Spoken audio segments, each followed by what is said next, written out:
Hello, CUPW. My name is Philip Jennings and I'm the General Secretary of Uni Global Union. And first of all, I have to express my regrets that I can't be with you today. But I'm with you in spirit and I'm with you in soul. It is a great privilege for me to send the fraternal greetings of Uni Global Union to the CUPW family throughout Canada. I bring you greetings from throughout the world. I want to thank you for your support, thank you for your engagement, for your commitment and for your solidarity. I'd like to thank Lynn Bowie, who is our Vice President of the Uni Post and Logistics Global Union and the leader of our work in the Uni Americas hemisphere. You are a part of our family, you are a valued part of this union family, and my message to you today at this convention is that we have to take a stand in Canada and in the world. Permit me to make a few observations on the world that we find ourselves in. Make no mistake about this, global capitalism has failed. The so-called hidden hand of the market has failed. Don't be persuaded otherwise. We have the biggest financial bust of all time, and we have a capitalist system that is supposed to be delivering for all, delivering for the top 1%. We have to take a stand, Canada. We have to take a stand, CUPW. We have to take a stand, CLC. We are in this fight together. We thought at the 2008 crisis that people would learn the lessons. What we have seen is complacency, inactivity, and a financial industry that, having suffered the blows and gratefully accepted the bailout of taxpayers everywhere, are now heading a rearguard action to prevent any financial reform whatsoever and to put this global economy of ours back on a sustainable keel. We have to win the second time around. We have a second chance, progressive forces, politically and in the union world, to get our message across that global capitalism has failed. Do I have to say it again? Global financial capitalism has failed. We don't trust the financial sector. We don't trust their political friends. We have to make a new world. We have to show that another world is possible. There is devastation everywhere. 200 million people out of work, a record. Never have we had so many people unemployed. 1.6 billion of the world's population surviving on $2 a day. Levels of inequality that we have not seen for 80 years. This model of financial capitalism does not work. The G20 meets in just a couple of weeks' time. They got a second chance to get this right. No time for complacency. A new agenda is required. We are not here to serve the interests of the top 1%.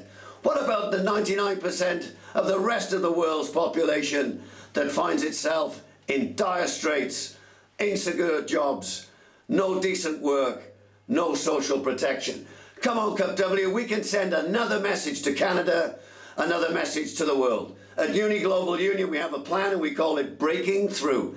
It shows that we have the imagination, the creativity, and the sheer force to mobilize for a new global agenda, and to mobilize that agenda in favor of postal workers everywhere. It's about standing up for your rights. Now look, we saw the collapse of the Berlin Wall 20 years ago.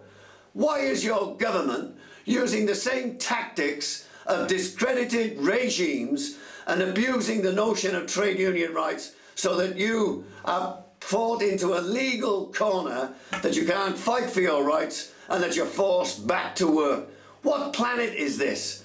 Mr. Sarkozy is president of the G20 process. We met his Minister of Labour 2 weeks ago and he said, it's our job to make sure that rights are respected everywhere. So I know the links between the French-speaking world and the world of Canada. I hope Mr. Sarkozy says to Mr. Harper that it's wrong what you did. It was wrong to force back CUPW postal workers back to work with an unfair legislative hammer. We want rights respected everywhere.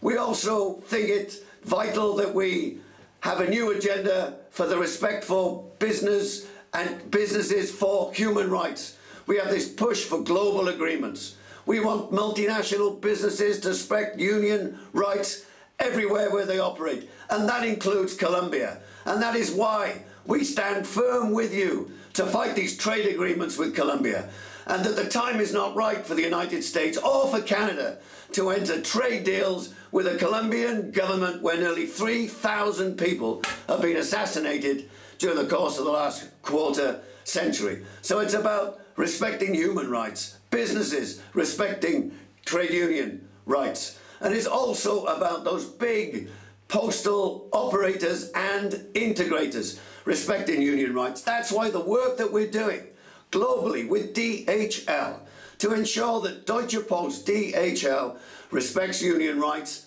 everywhere. We don't respect them. Why? They're using lie detector tests against people because they're standing up and joining a union. We want a global agreement with the DHL. We want to cover all those integrators, which is why we have this strong cooperation agreement with the International Transport Workers Federation to organise those integrators.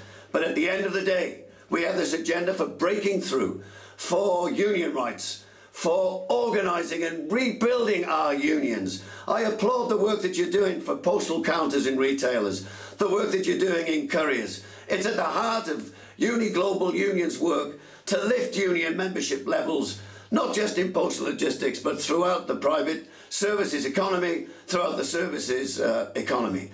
But at the end of the day, we have to take a stand for postal services.